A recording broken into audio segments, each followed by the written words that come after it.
गुरुवार के दिन बृहस्पति देव और केले के पेड़ की पूजा करते हैं। महत्व: गुरुवार बृहस्पतिवार का व्रत बड़ा ही फलदायी माना जाता है। बृहस्पति देव को बुद्धि का कारक माना जाता है। केले के पेड़ को हिंदू धर्मानुसार बेहद पवित्र माना जाता है। बृहस्पतिवार के दिन भगवान विष्णु की पूजा होती है।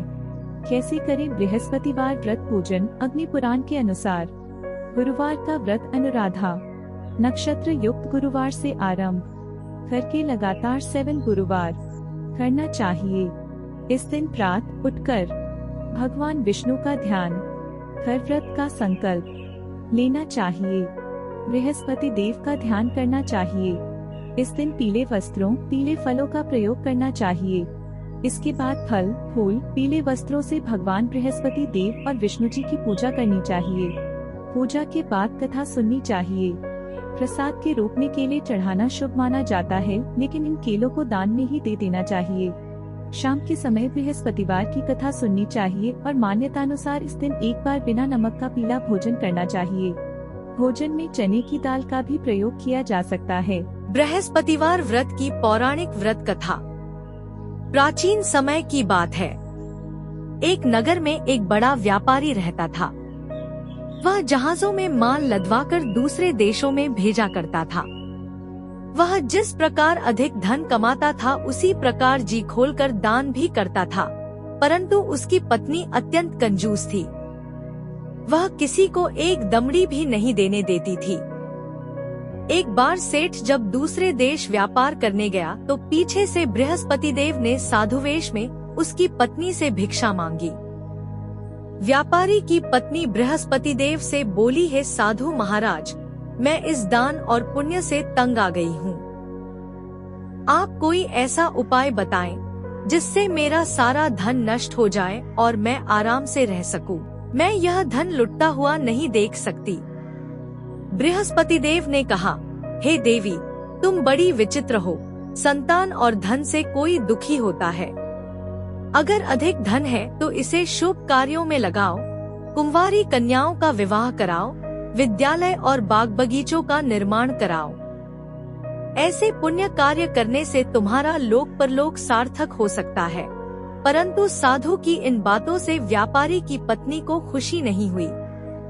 उसने कहा, मुझे ऐसे धन की आवश्यकता नहीं है जिसे मैं दान दूं।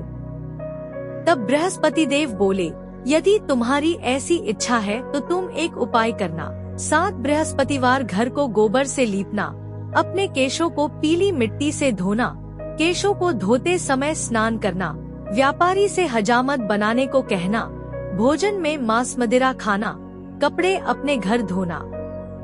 ऐसा करने से तुम्हारा सारा धन नष्ट हो जाएगा। इतना कहकर बृहस्पति देव अंतर्ध्यान हो गए। व्यापारी की पत्नी ने बृहस्पति देव के कहे अनुसार 7 बृहस्पतिवार वैसा ही करने का निश्चय किया। केवल 3 बृहस्पतिवार बीते थे कि उसी समस्त धन संपत्ति नष्ट हो गई और वह परलोक सिधार गई। जब व्यापारी वापस आया तो उसने देखा कि उसका सब कुछ नष्ट हो चुका है। उस व्यापारी ने अपनी पुत्री को सांत्वना दी और दूसरे नगर में जाकर बस गया। वहाँ वह जंगल से लकड़ी काट कर लाता और शहर में बेचता। इस तरह वह अपना जीवन व्यतीत करने लगा। एक दिन उसकी पुत्री ने दही खाने की इच्छा प्रकट की, लेकिन व्यापारी के पास दही खरीदने के पैसे नहीं थे।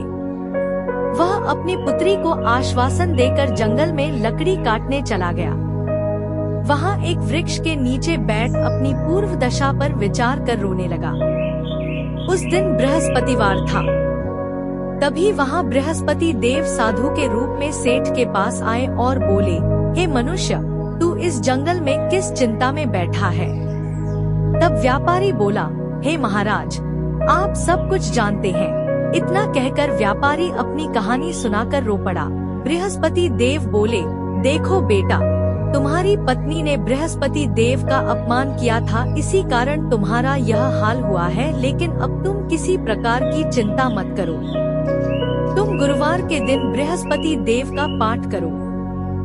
2 पैसे के चने और गुड़ को लेकर जल के लोटे में शक्कर डालकर वह अमृत और प्रसाद अपने परिवार के सदस्यों और कथा सुनने वालों में बांट दो। स्वयं भी प्रसाद और चरणामृत लो, भगवान तुम्हारा अवश्य कल्याण करेंगे।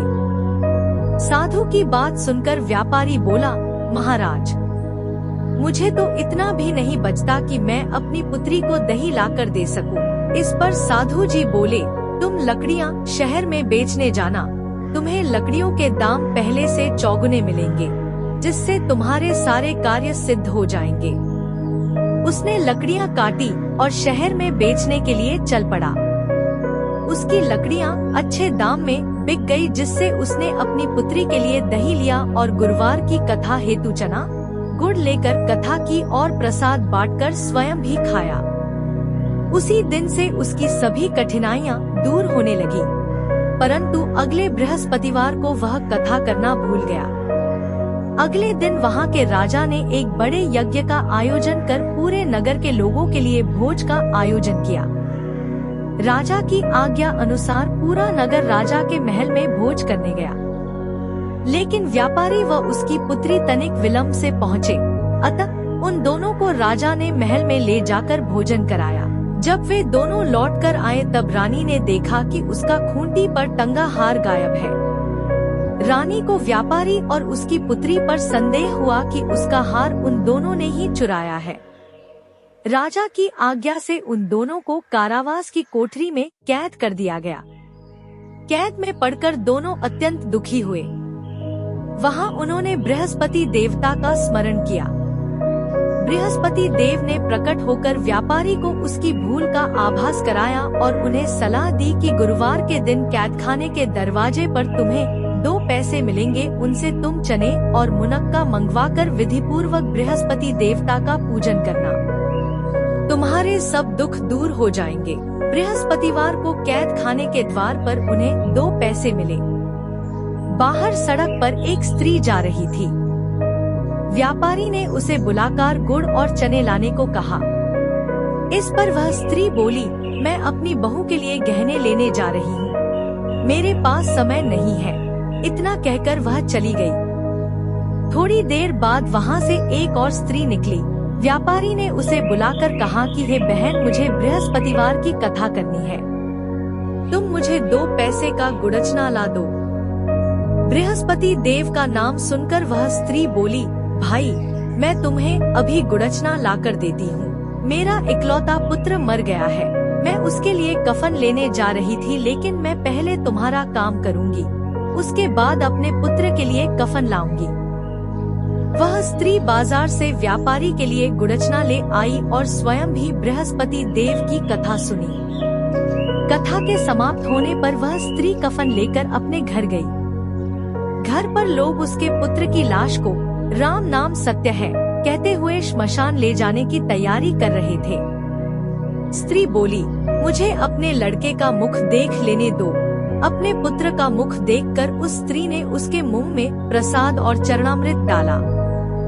प्रसाद और चरणामृत के प्रभाव से वह पुनः जीवित हो गया। पहली स्त्री जिसने बृहस्पति देव का निरादर किया था, वह जब अपने पुत्र के विवाह हेतु पुत्र वधू के लिए गहने लेकर लौटी और जैसे ही उसका पुत्र घोड़ी पर बैठकर निकला, वैसे ही घोड़ी ने ऐसी उछाल मारी कि वह घोड़ी से गिरकर मर गया।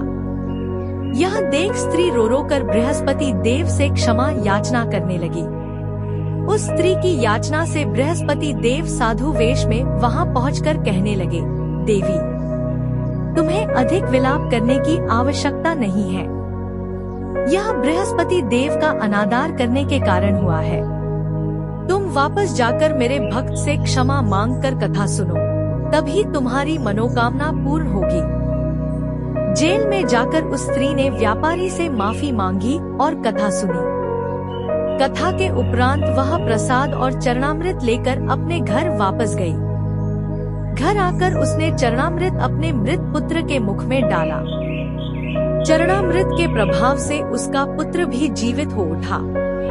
उसी रात बृहस्पति देव राजा के सपने में आए और बोले, हे राजन, तूने जिस व्यापारी और उसके पुत्री को जेल में कैद कर रखा है, वह बिल्कुल निर्दोष है। तुम्हारी रानी का हार वहीं खूंटी पर टंगा है। दिन निकला तो राजा रानी ने हार खूंटी पर लटका हुआ देखा। राजा ने उस व्यापारी और उसकी पुत्री को रिहा कर दिया और उन्हें आधा राज्य देकर उसकी पुत्री का विवाह उच्च कुल में करवाकर दहेज में हीरे जवाहरात दिए। व्रत का फल। यह व्रत अत्यंत फलदायी है। गुरुवार को व्रत उपवास करके यह कथा पढ़ने से बृहस्पति देवता प्रसन्न होते हैं। अनुराधा नक्षत्र युक्त गुरुवार से व्रत आरंभ करके 7 गुरुवार उपवास करने से बृहस्पति ग्रह की हर पीड़ा से मुक्ति मिलती है। गुरुवार का व्रत पूरे श्रद्धा भाव से करने पर व्यक्ति को गुरु ग्रह का दोष खत्म हो जाता है तथा गुरु कृपा प्राप्त होती है।